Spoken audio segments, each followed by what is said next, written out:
Բարի երեկո, Ազատության ուղիղ եթերում լրատվական կենտրոնն է, դիտեք այս ծրագրում։ Երեք ձերբակալված Սուրբ Աննա եկեղեցում վարչապետի ներկայությամբ տեղի ունեցած միջադեպից հետո։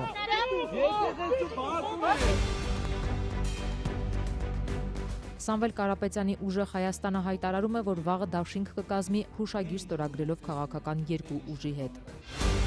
Սիրելի ժողովուրդ, Արժանապատվության նախաձեռնության հետ Հանրապետություն կուսակցության դաշնակիցը կասկածում է, որ Արամ Սարգսյանն արևմտամետ է։ Կառաջարկում եմ ավելի հեռուն գնալ, միանալ բելարուսամետ օլիգարխին։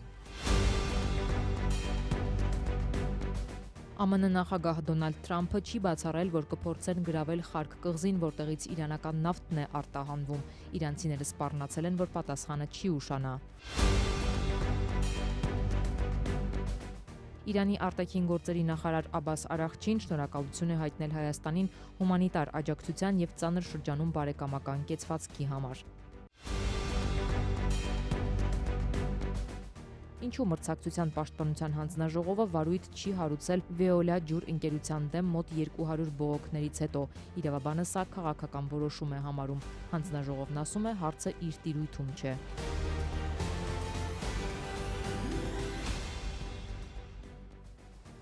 Սուրբ Աննա եկեղեցում վարչապետի ներկայությամբ տեղի ունեցած միջադեպից հետո 3 ձերբակալված կա։ Քրեական վարույթ է նախաձեռնվել խուլիգանության և բռնությամբ պաշտոնյայի քաղաքական գործունեությանը միջամտելու հոդվածով։ Միջադեպը տեղի ունեցել 3, երբ վարչապետը անվտանգության աշխատակիցների, մյուս պաշտոնյաների ուղեկցությամբ դուրս էր գալիս եկեղեցուց։ Երիտասարդներից մեկը վրդովվեց, որ իրեն հրում են և հետո փորձեց նաև հարվածել։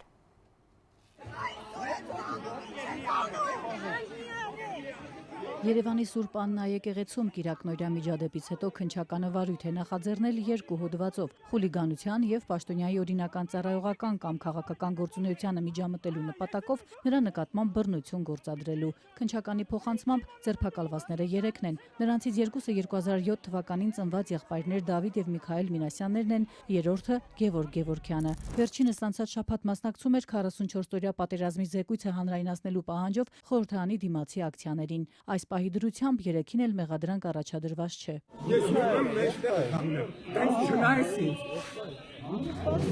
Երևանի փողոցներում քարոզարշավանող Նիկոլ Փաշինյանը 3 որոշել էր Սուրբ Աննա մտնել, որտեղ ծաղկազարդի պատարագներ ընթանում։ Կադրերում երևում է, թե ինչպես են հավատացյալներով Լեբլեցուն եկեղեցում վարչապետի անվտանգության աշխատողները դեպի ելք ճանապարհ բացում, երբ եղբայրներից մեկը բողոքում է իրեն իր տեղից հեռացնելու համար, ինչից հետո փորձում է ձեռքով հարվածել։ Կադրերում երևում է նաև, թե ինչպես է եղբայրներից մեկը ենթադրաբար անվտանգության աշխատակցի հարվածից վայր ընկնում ու հետո ոտքի կանգնում։ Այս իրադարձություններից կարճ ժամանակ անց արդեն դրսում իրավապահները բերման ենթարկեցին Մինասյան եղբայրներին ու Գևորգյանին։ Դավիթը հրաժարվել էր, բայց այսօր էլ ընդամենը երևի մի կես ժամ առաջ ենք տեսել, էլի նույն ցավերը ուներ, գլխացավերը ուներ, արդեն իսկ ասել ենք, որ ունի առողջական խնդիրներ։ 18-ամյա եղբայրների փաստաբանները դեռևս չեն մեկնաբանում վարույթի հիմքում դրված հոդվածները, նաև ձերբակալվածի կարգավիճակ ունեցող պատանիների ենթադրյալ արարքը։ Վարդուհի Էլբակյանը միայն ասաց, նրանք հանցագործություն չեն գործել։ Երեխեքը որևէ մի կուսակցության, որևէ մի պատգամավորի, պաշտոնատար անձի ընդդիմության ներկայացուցիչի հետ ընդհանրապես կապ չունեն։ Միայն մեկ բան կարող եմ ասել, երեխաները անգամ կարող եք հետաքրքրվել, յուրաքանչյուր շաբաթ գնում են պատարագի, կիրակի օրերը շատ հավատավոր երեխեք են։ Ներքին գործերի նախարարության մոտ այսօրվա բողոքի ակցիայի ժամանակ երկվորյակ եղբայրների դասարանցիները միայն դրական խոսքեր էին ասում ընկերների մասին։ Եղել են այն մարդիկ, ովքեր կարամ ասեմ, որ մեր դասարանի կապող են եղել,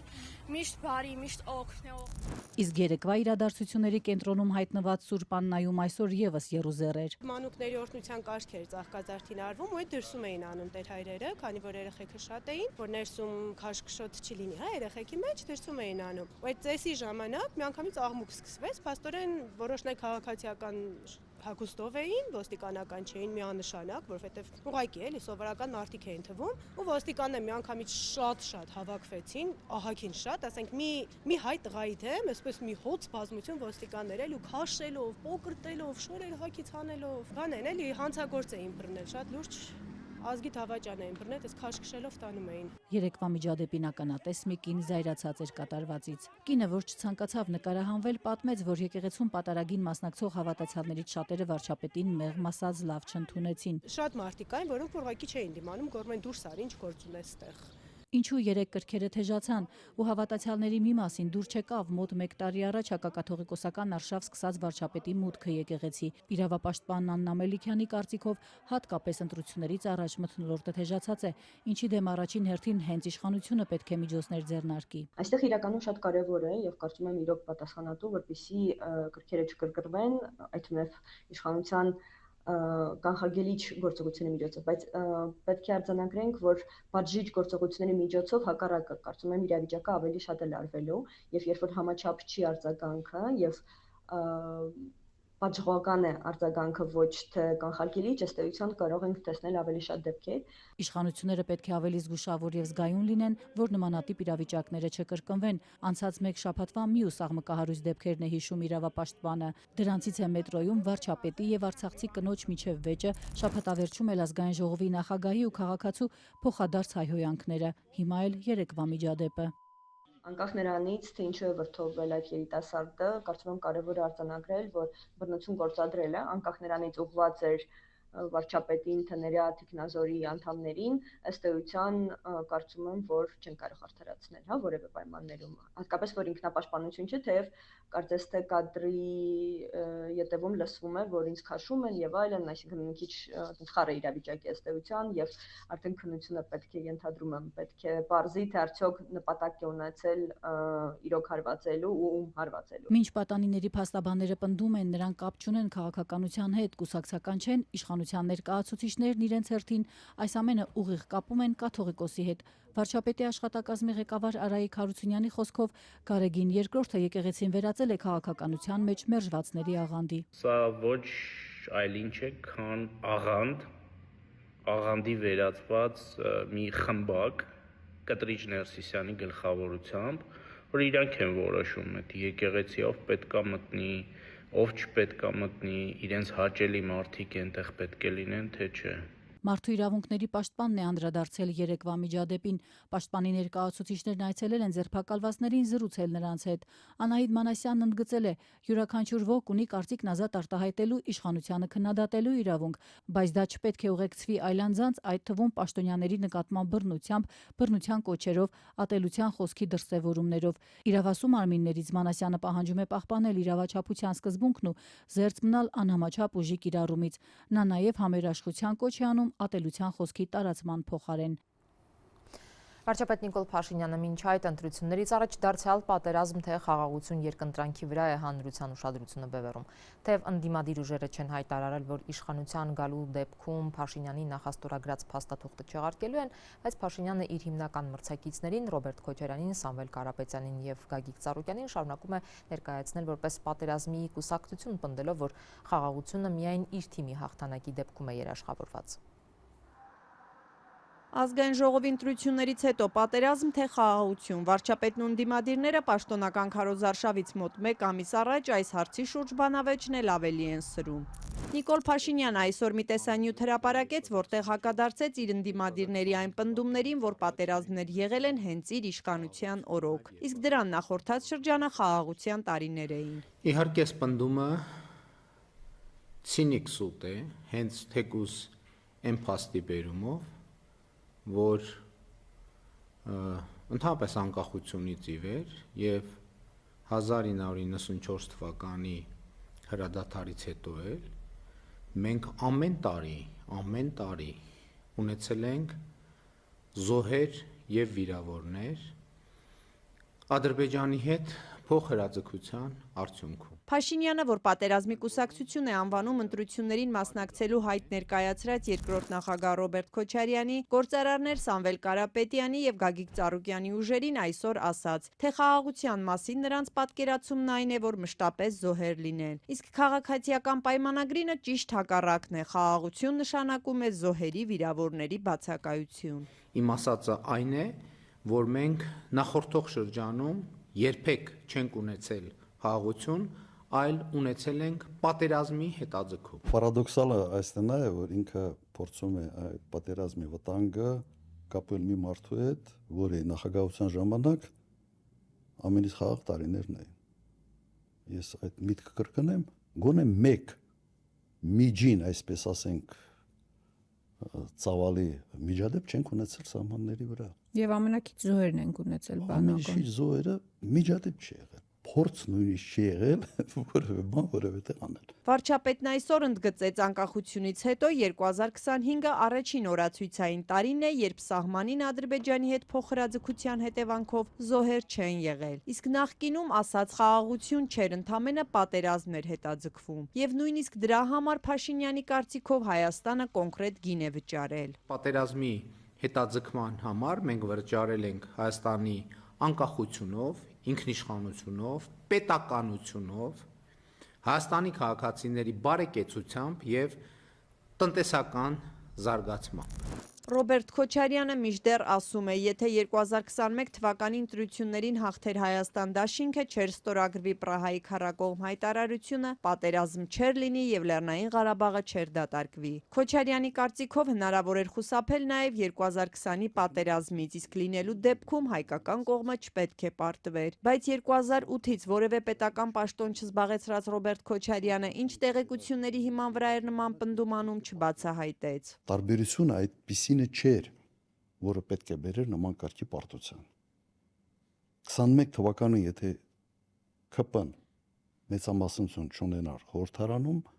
Ղարաբաղը մենք չէինք կորցնում։ Սա ես շատ մեծ վստահությամբ եմ ասում եւ համոզված եմ, որ այդպես է։ Նիկոլ Փաշինյանը անցած շաբաթ խորհրդարանում խոստովանեց, գիտակցված զոհողության են գնացել 2020-ին, որ ձեռք բերեն, մեջբերեն պետություն եւ անկախություն։ Եվ եղածը պահպանելու համար է, որ այժմ ընտրողներին վարչապետը զգուշացնում է, ընդդիմության հաղթանակի դեպքում աղետաբեր պատերազմ կլինի։ Քոչարյանի կարծիքով, եթե նախկինում հայ ժողովրդին Իլհամ Ալիևն էր սպառնում, այժմ դա անում է Նիկոլ Փաշինյանը։ Ինքը գիտեք, ինքը խոսում է խաղաղության պայմանագրի մասին, որը գոյություն չունի։ Սա է մի հետաքրքիր մանիպուլյացիա։ Կա մի թուղթ, որը իրավական ուժ չունի, եւ այդ թղթի մասին իրենք այնքան խոսացել են, որ ինքը ասենց դարել է ոնց որ թուղթ իրավական ուժ իբրև ունեցող, բայց չունի։ Եվ այդ չի եղած թղթի վերաբերյալ արդեն կառուցում է պրոգնոզները։ Կառավարության ղեկավարը այսօրվա տեսանյութում չէր հերքում հայ-ադրբեջանական խաղաղության պայմանագիրը ստորագրված չէ, բայց Հայաստանի եւ Ադրբեջանի միջև հաստատված խաղաղությունը ըստ Փաշինյանի նաեւ ամրագրված է դե յուրե։ Խոսքը Երևանի եւ Բաքվի համաձայնեցրած եւ վավերացրած սահմանազատման հանձնաժողովների գործունեությունը կանոնակարգող փաստաթղթի մասինն է, որով կողմերը պայմանավորվել են սահմանազատումն իրականացնել 1991 թվականի Ալմաթայի հռչակագրի հիման վրա։ Սա է խաղաղության հիմքը եւ սա ունի, ելի եմ ասում, երկու երկրներում բարձրագույն իրավաբանական ուժ։ Եվ ահա այս տրամաբանությունից շեղվելը ինչ ուղղությամբ տանում են պատերազմի Քոչարյան, Կարապետյան, Ծառուկյան եռագլուխ կուսակցությունը, այդ տրամաբանությունից շեղվելը միանշանակ եւ աներկբա նշանակում է պատերազմ, սրանից բխող բոլոր հետևանքներով։ Մեծ վտանգ ինքն է, ինքը որ մնա հաստատ պատերազմ լինելու։ Ոչ Հայաստան խմբակցությունից, ոչ էլ մյուս ընդդիմադիր ուժերից չեն հայտարարել, որ իշխանության գալու դեպքում չեղարկելու են այս փաստաթուղթը։ Որ ուժերի հետ դաշինք կկազմի Սամվել Կարապետյանի ուժեղ Հայաստանը։ Քաղաքական ուժը խոստանում է վաղն ասել, արդեն հայտնի է, որ դա ոչ Հայ ազգային կոնգրեսն է, ոչ էլ Լուսավոր Հայաստանը։ Ամեն դեպքում վաղն արդեն հուշագիր կստորագրվի եւ քաղաքական ուժերի շրջանակը կպարզվի։ Միլիարդատեր Սամվել Կարապետյանի առաջնորդած ուժեղ Հայաստան կուսակցությունը վաղը քաղաքական երկու ուժերի հետ հուշագիր կստորագրի, հայտարարելով ուժեղ Հայաստան Սամվել Կարապետյանի հետ դաշինքի ստեղծման մասին։ Ազատության տեղեկություններով քաղաքական այդ երկու ուժերի մեջ չեն ոչ առաջին նախագահ Լևոն Տեր-Պետրոսյանի Հայ ազգային կոնգրեսը եւ ոչ էլ Էդմոն Մարուքյանի ղեկավարած Լուսավոր Հայաստանը։ Սամվել Կարապետյանը որոշել է դաշինք կազմել այնպիսի ուժերի հետ, որոնք անցած ընտրական գործընթացներում ակտիվ ներգրաված չեն եղել։ Այն, որ այդ ուժերը հանրության լայն շերտերին այնքան էլ ծանոթ չեն, իր խոսքում նախորդին ակնարկել էր նաև կուսակցության քաղխորհրդի անդամ Նարեկ Կարապետյանը։ Այսօր ուժեղ Հայաստանը հայտարարում է, որ մենք մեր դռները բացում ենք բոլոր նոր ուժերի առջև, որոնք ցանկանում են միավորվել եւ փոխել Հայաստանի ընթացքը։ Թե որոնք են այդ ուժերը եւ ինչու է Սամվել Կարապետյանի ընտրությունը կանգ առել հենց նրանց վրա, կուսակցության անդամներից Գոհար Մելոյանը այսօր չցանկացավ բացահայտել, նշելով սակայն, որ այդ դաշինքով համագործակցության դռները չեն փակում։ Համերաշխության ու միասնական տրամաբանության ներքո էլ մենք գնում ենք դեպի մեր ուժեղ Հայաստանը դաշինքի ձևաչափով, բայց մանրամասները, թե ովքեր են մեր դաշինքում ներգրաված լինելու, ում հետ են կազմելու այդ դաշինքը, վաղը կներկայացնենք, վաղը արդեն հրապարակային կերպով ստորագրելու ենք դաշինքի հետ կապված փաստաթուղթը եւ հանդես կգանք հայտարարությամբ։ Հանրությանը հայտնի ուժեր են լինելու կամ ուժեր։ Որոշակիորեն փորձառություն ունեն այն ուժերը, ում հետ պատրաստում են գնալ դաշինքի, բայց քանի որ ընդամենը մեկ օրվա մասն է խոսքը գնում, բակը հրապարակվեն։ Ուղղակի կուզեի մի կարևոր ընդգծում անել։ Մենք այս դաշինքով սահմանափակումներ համագործակցության չենք դնում։ Մենք հնարավոր է իրավական ձևակերպման փստակ դաշինք ունենք, բայց այն քաղաքական ուժերը, ովքեր մեզ աջակցություն են հայտնում, այն քաղաքական ուժերը, ովքեր պատրաստ են համագործակցելիության, այն քաղաքական ուժերը, ովքեր ունեն նույնական կարմիր գծեր, մենք էլի տեսնում ենք բոլորի հետ բաց դռների սկզբունքով համագործակցենք բանակցային process-ների մեջ ենք գտնվում եւ որոշակի ձևաչափերում կրկին կարող է համագործակցելիության տեսանկյունից հայտարարություններով հանդես գանք։ Մենք ուզում եմ ասել, որ վաղվա դաշինքի հայտարարությամբ այնպես չի, որ մենք դռներ ենք փակում։ Արդյոք հնարավոր է, որ վաղը ուժեղ Հայաստան Սամվել Կարապետյանի հետ դաշինքի շնորհանդեսին ուղերձով հանդես գա տնային կալանքում գտնվող գործարար Սամվել Կարապետյանը։ Մոտ 10 օր առաջ վարչապետ Նիկոլ Փաշինյանի հրապարակային պնդումից հետո, թե Սամվել Կարապետյանը կարող է Facebook-յան ուղիղ եթեր մտնել եւ քննիչը դրա համար նրան չի պատժի, քննչական կոմիտեն կարճ ժամանակ անց հայտարարեց, թե բավարարել է փաստաբանի միջնորդությունը եւ թույլ է տալիս, որ Սամվել Կարապետյանը Facebook-ում տեսաուղերձ հրապարակի ուժեղ Հայաստան կուսակցության գործնեայության, ծրագրերի եւ մոտեցումների վերաբերյալ։ Վախենում են, քննիչը կարող է ջղայնանա եւ կարող է ականջները քաշի։ Իրականում ինչքան ես գիտեմ, քննիչը պարզաբանել է, որ թույլ է տալիս, մտեք ուղիղ եթեր, ուժեղ տղեկ, մի վախեցեք քննիչից։ Սակայն կուսակցության անդամ Գոհար Մելոյանը նշում է, որ Կարապետյանի հրապարակային ուղերձ ցղելու մասին քննիչի որոշումը անորոշություններ է պարունակում։ Քննչական մարմինը ուղարկում է նման որոշում կրկին շատ անորոշ ձևակերպամբ, մեկ անգամյա թույլտվությամբ ու կրկին պարոն Վարդևանյան դիմել է հստակեցնելու խնդրանքով, հա, այդ որոշումը ու կրկին ասում է, սենց շարունակում է այս իրավական խութը։ Եթե մեկ անգամ է, այսինքն կարող է վաղը պարոն Կարապետյանը ուղերձ ցղել։ Բայց այստեղ հարցադրում եմ մնում, արդյոք այդ մեկ անգամյան ընդամենը մեկ անգամյա է ինչ որ անսահմանափակ ժամկետով։ Արդյոք այդ մեկ անգամյա ուղերձը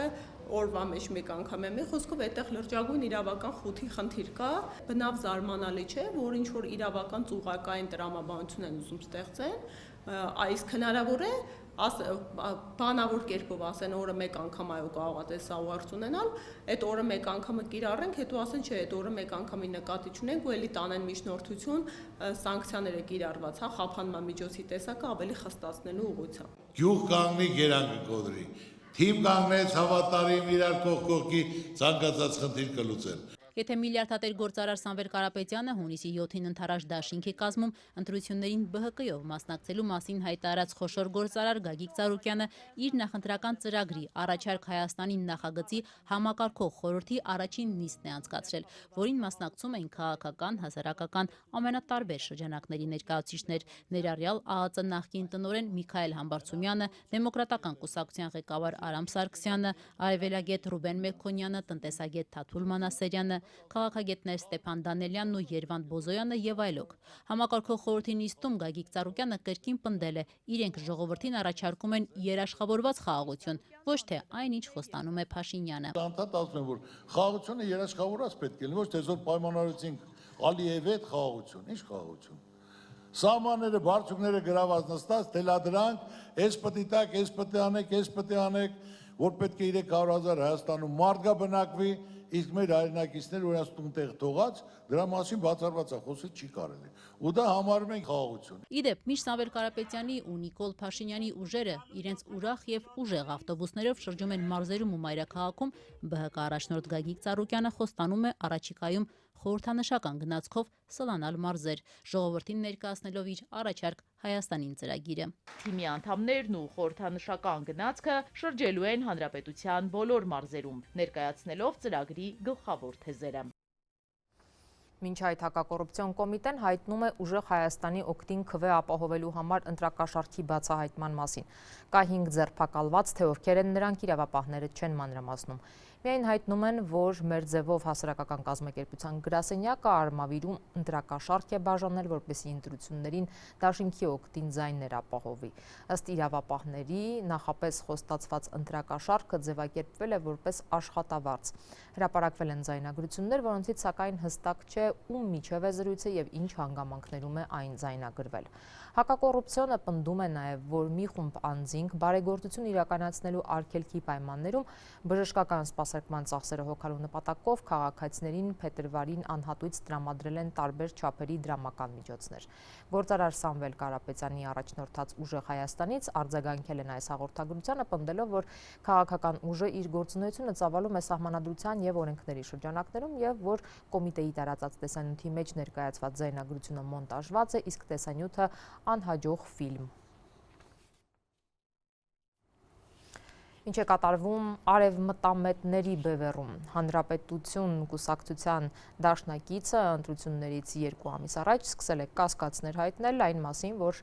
Արամ Սարգսյանն իրականում արևմտամետ չէ։ Հանրապետություն կուսակցությունից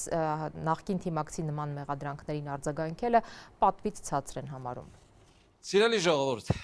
արժանապատվության նախաձեռնության հետ մենք համագործակցում ենք բավականին վաղուց։ Այս համագործակցությունից հիասթափվել է Արամ Սարգսյանի արևմտամետ դաշնակիցը։ Հարություն Մկրտչյանը հեռացել է այս թիմից։ Նա կասկածում է, որ Հանրապետություն կուսակցության ղեկավարը հավատարիմ է արևմտյան գծին։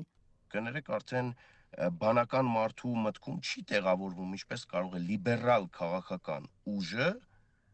Բարգավաճ Հայաստանի նախկին անդամի հետ, ընդգծում եմ, 2018 թվականից հետո Բարգավաճ Հայաստան կուսակցության անդամի հետ որևէ ճանապարհ անցնելու տարբերակ դիտարկել։ Հանրապետության նոր դաշնակիցը արժանապատվությունը գործարար Ծառուկյանի հետ սերտ կապեր է ունեցել։ Նախաձեռնության ղեկավար Ռաֆայել Այվազյանը Բարգավաճ Հայաստան կուսակցության առանցքային դեմքերից է եղել։ Գագիկ Ծառուկյանի օգնականը կուսակցության աշխատակազմի ղեկավարը։ 2018-ի խորհրդարանական ընտրություններում էլ ԲՀԿ-ի падգամավորի թեկնածուն։ Եկեք ավելի հեռուն գնանք, առաջարկում եմ ավելի հեռուն գնալ, միանալ Բելարուսամետ օլիգարխին,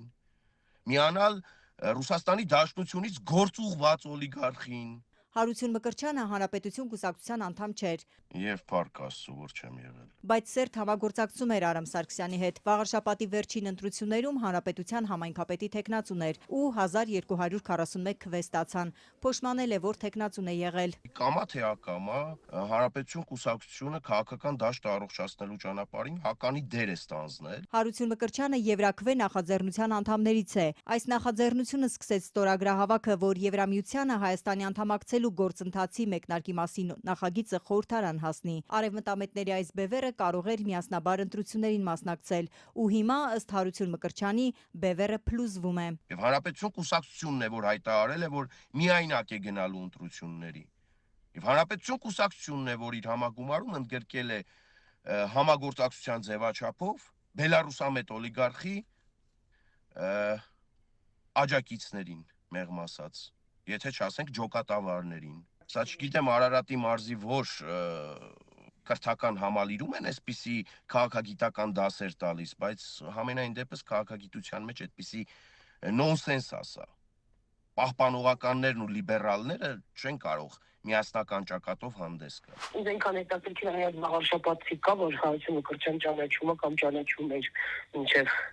Հանրապետություն կուսակցության առանցքային դեմքերից Անի Խաչատրյանը իր պատվից ցածր է համարում, որ արձագանքի նախկին թիմակցի մեղադրանքներին։ Հետո ինչ որ ԲՀԿ-ից է եղել արժանապատվություն նախաձեռնության ղեկավարը, գուցե ինքն է միութենական գաղափարախոսությունից հրաժարվել։ Ցանկացած մարդ կարա իր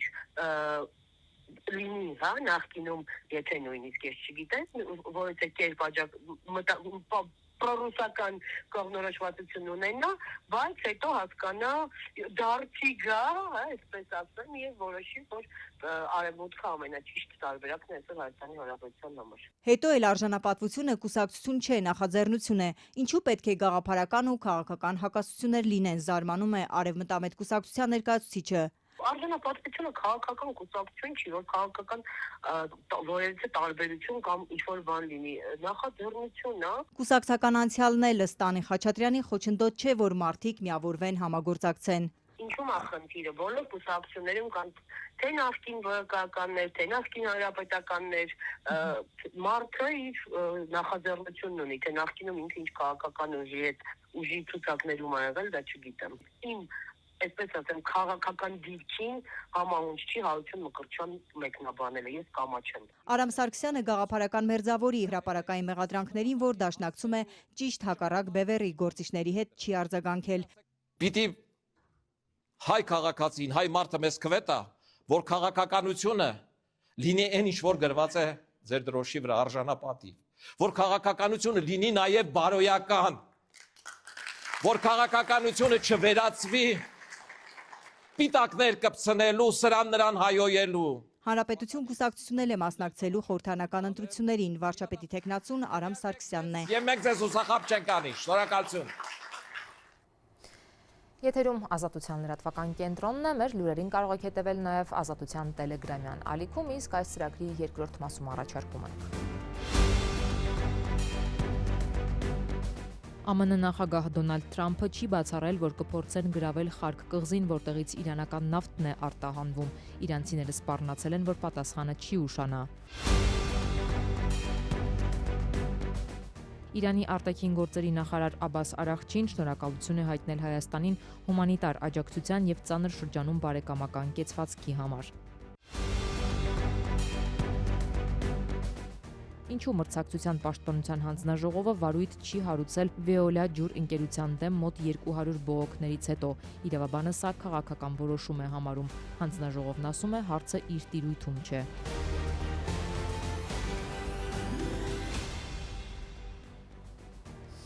ԱՄՆ-Իսրայել-Իրան պատերազմի 31-րդ օրն է և ռազմական գործողությունները չեն դադարում։ ԱՄՆ նախագահ Դոնալդ Թրամփը չի բացառել, որ կփորձեն գրավել Խարկ կղզին, որտեղից իրանական նավթն է արտահանվում։ Իրանցիները սպառնացել են կրակի անձրև տեղալ, եթե ամերիկացիների ոտքը հայտնվի իրանական հողում։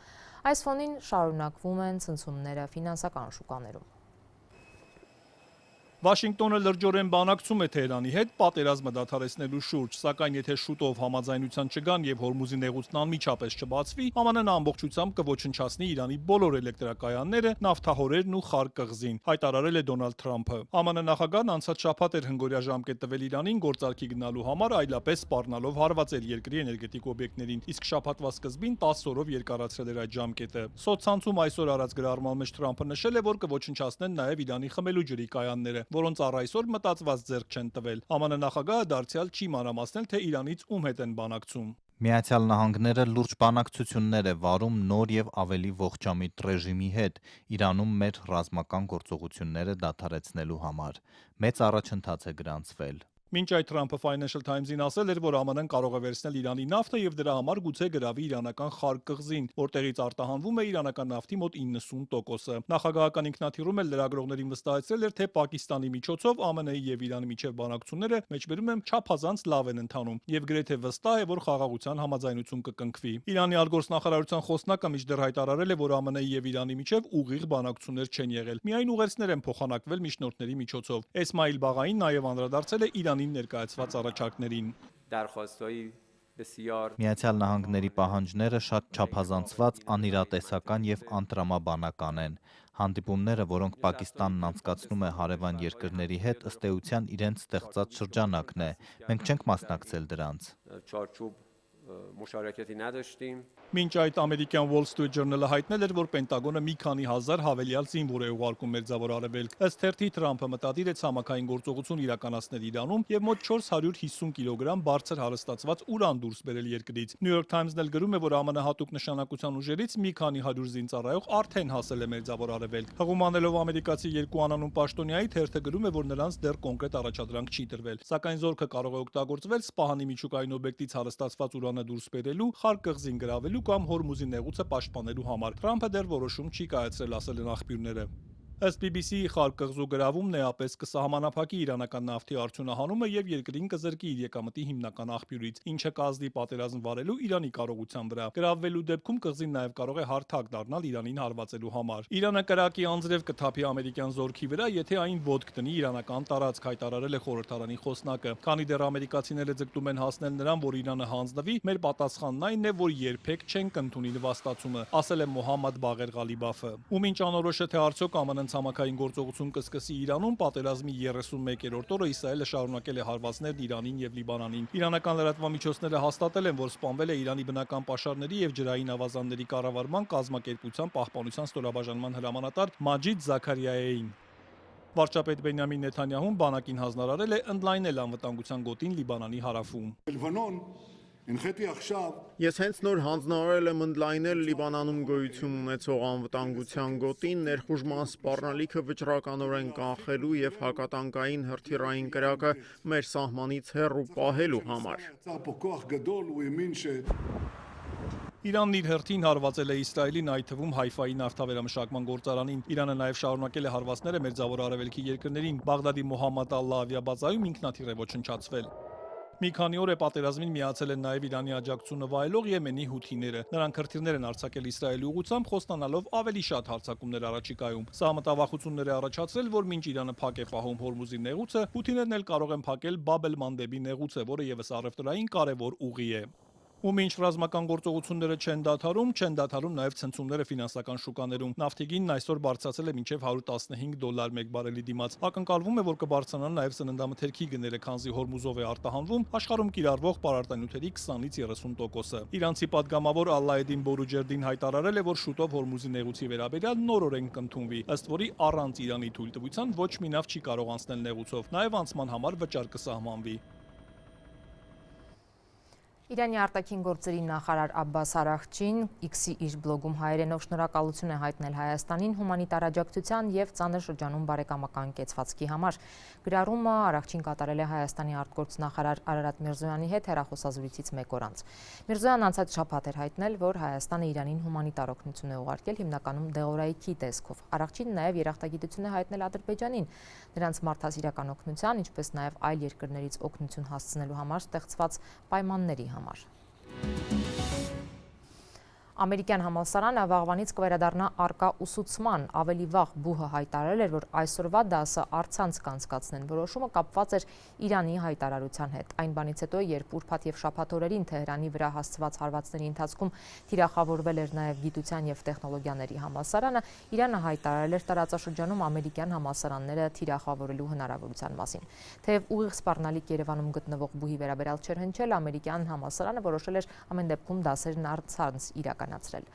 Դրանից հետո այսօր կրթության նախարարությունը հավաստիացրել է ԲՈՒՀ-ին, որ իրենց գնահատմամբ ամերիկյան համալսարանին սպառնացող էական կամ լուրջ վտանգ չկա եւ իրենք կարող են վաղը վերադառնալ առկա ուսուցման սովորական կարգով։ Այս մասին նշված է ԲՈՒՀ-ի տարածած հաղորդագրության մեջ։ Ուկրաինայի նախագահ Վլադիմիր Զելենսկին պատմական է որակել անցած շաբաթ Մերձավոր Արևելքի երկրների հետ ստորագրված պաշտպանական համաձայնագրերը։ Պաշտոնական Կիևը պաշտպանական համաձայնագրերը ստորագրել Քաթարի, Սաուդյան Արաբիայի եւ Արաբական Միացյալ Էմիրությունների հետ։ Գործարքների բովանդակություն հրապարակված չէ, սակայն Զելենսկին նշել է, որ դրանք ներառում են ուկրաինական փորձը անօդաչու թռչող սարքերի խոցման ոլորտում, ինչը հրատապ է, քանի որ Մերձավոր Արևելքում ընթացող պատերազմի պայմաններում Իրանի հարվածները թիրախավորել են նաև Պարսից ծոցի երկրները։ Ինչու մրցակցության պաշտպանության հանձնաժողովը վարույթ չի հարուցել Veolia ջուր ընկերության դեմ մոտ 200 բողոքներից հետո։ Իրավաբանն Արփինե Հովհաննիսյանը սա քաղաքական որոշում է համարում, հանձնաժողովն ասում է, հարցը իրենց տիրույթում չէ։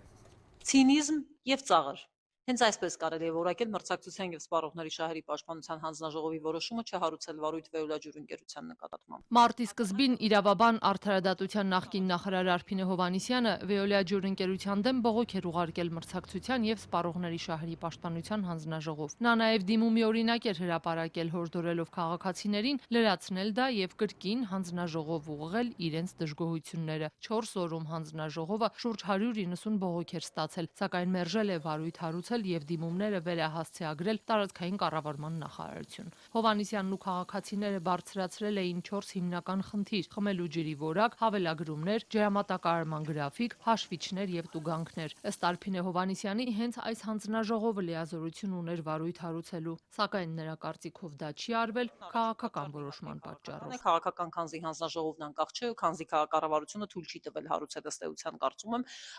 վարույթ վեոլաջուր ընկերության նկատմամբ։ Սա եզակի դեպքերից է, որտեղ կա տեղ ու լիազորություն իրենք ունեին մտնել ու սպառողի շահերի պաշտպանության խնդիրը ըստ էության արդյունավետ կերպով լուծել, բայց չարեցին։ Քաղաքական որոշման վերաբերյալ Արփինե Հովհաննիսյանի պնդումը մրցակցության եւ սպառողների շահերի պաշտպանության հանձնաժողովը չի ընդունում։ Վարույթ չհարուցելու պատճառն էլ ըստ հանձնաժողովի այն է, որ բարձրացված հարցերը դուրս են իրենց լիազորություններից եւ կարող են գտնվել տարածքային կառավարման եւ ենթակառուցվածքների նախարարության կազմում գործող ջրային կոմիտեի իրավասության ներքո։ Այդ պատճառով էլ նամակները վերահասցեագրել են այնտեղ։ Ջրային կոմիտեից էլ ասում են, կոմիտեի նախագահին ուղղված Արփինե Հովհաննիսյանից նամակ չեն ստացել։ Խոսնակի փոխանցմամբ քաղաքացի Արփինե Հովհաննիսյանը հարցում էր ներկայացրել մրցակցության եւ սպառողների շահերի պաշտպանության հանձնաժողով, ինչպես նաեւ տարածքային կառավարման եւ ենթակառուցվածքների նախարարին։ Երկու դեպքում էլ քաղաքացու հարցումները վերահասցեագրվել էին ջրային կոմիտեին եւ ջրային կոմիտեն էլ վերահասցեագրված հարցադրումներին հանգամանալից պատասխան տրամադրելու նպատակով իր հերթին դիմել էր վեոլաջուր փակbaşնետիրական ընկերությանը, որտեղից ամփոփ տեղեկատվություն են մեզ տրամադրել, որը մարտի 19-ին փոխանցվել է Արփինե Հովհաննիսյանին։ Արփինե Հովհաննիսյանը համաձայն չէ մրցակցության հանձնաժողովի պնդմանը, թե ջրային կոմիտեն է հարցերի հասցեատերը, բայց եթե իրենք համարում են, որ այդ մարմինն է պատասխանատու այդ հարցերի համար, ապա անպայմանորեն նամակը հասցեական արդեն կուղարկեմ ջրային կոմիտե։ Վեոլիաջուր ընկերությունն 8 էջանոց նամակում հասցե առ հասցե անդրադարձել էր Հովհաննիսյանի նշած բաժանորդների խնդիրներին, իսկ ջրամատակարարման գրաֆիկի վերաբերյալ բողոքները չեն ընդունել, պնդելով, թե ջրամատակարարման տևողության վատթարացում չկա։ Ասում են, գիտեք ինչ կա, Երևանում 23 ժամից պակաս չպետք է մատակարարեմ, եւ 25 թվականին 23:01 ժամ եմ մատակարարել։ Գյուղական բնակավայրերում հարգելի գյուղաբնակ քաղաքացիներ, դուք իսկապես 20 ժամ ջուր եք ստանում։ Այս մարդիկ ասում են, որ հավաքական կերպով 21 ժամ ջուր են տվել։ Սա օֆիցիալ պատասխանն է վեոլաջուր ընկերության։ Սա ընդհանուր ջրամատակարարման համագումարային ժամերն են, բայց այս թվերն իրականության հետ կապ չունեն։ Կարծում է արդարադատության նախկին նախարարը, հիշեցնում է համացանցը ողողված է քաղաքացիների դժգոհություններով։ Միտեղ առավելագույնը 5 ժամ ջուր չունեն, մյուսում երեկոյան 8-ից է անջատվում ջրերը, հաջորդում էլ անգամ եթե կա ջուր, ապա որակն այն չէ։ Չինովնիկական մտածելակերպը եւ սպառողի շահ չտեսնելը եւ ընդհանրեն ինչ որ քառակուսի մեկնաբանություններ բերելն ակնհայտ դարձրեցին, որ այս մարդիկ մեզ ընդամենը մի բան են ասում։ Եթե 6 ժամից ձեր ջուրը պակասի, գնաք կդիմեք հանրային ծառայությունները կարգավորող հանձնաժողով։ Արդարադատության նախկին նախարար Արփինե Հովհաննիսյանին մրցակցության հանձնաժողովից տեղեկացրել են։ Մատակարարը, այսինքն Վեոլաջուր ընկերությունը, պարտավոր է բաժանորդին ժամը առավոտյան 7-ից երեկոյան 24:00-ն ընկած ժամանակահատվածում ապահովել ամենօրյա առնվազն 6 ժամյա ջրամատակարարմամբ։ Այս պատասխանից հետո նախկին նախարարն այսպիսի եզրահանգման է եկել. Վեոլաջուր ընկերությունը անխոցելի է։ Այն բանի դեպքում, երբ 6 ժամից ավել են ջուր տալիս եւ 23 կամ 20 ժամից համապատասխանաբար քաղաքային եւ գյուղական բնակավայրերում պակաս ջուր են տալիս, որևէ պետական մարմին վեոլաջուրին իրավունք չունի որևէ բան ասելու։ Իրենց պայմանագրային պարտականությունների շրջանակում են դա անելու եւ ջրային կոմիտեն կամ նախարարությունը անգամ բացառապես որպես քաղաքական միջամտություն կարող են ժամանակավորապես որոշակի լուծումներ առաջարկել։ Ինստիտուցիոնալ որևէ մեկը չի կարող։ Այսքանն ենք նախատեսել այսօրվա համար, նորություններին հետևեք azatutun.am կայքեջում և սոցիալական մեդիային մեր էջերում, իսկ լրատվական թողարկումները եթերում կլինեն վաղ ժամը 16-ից։ Հաջողություն։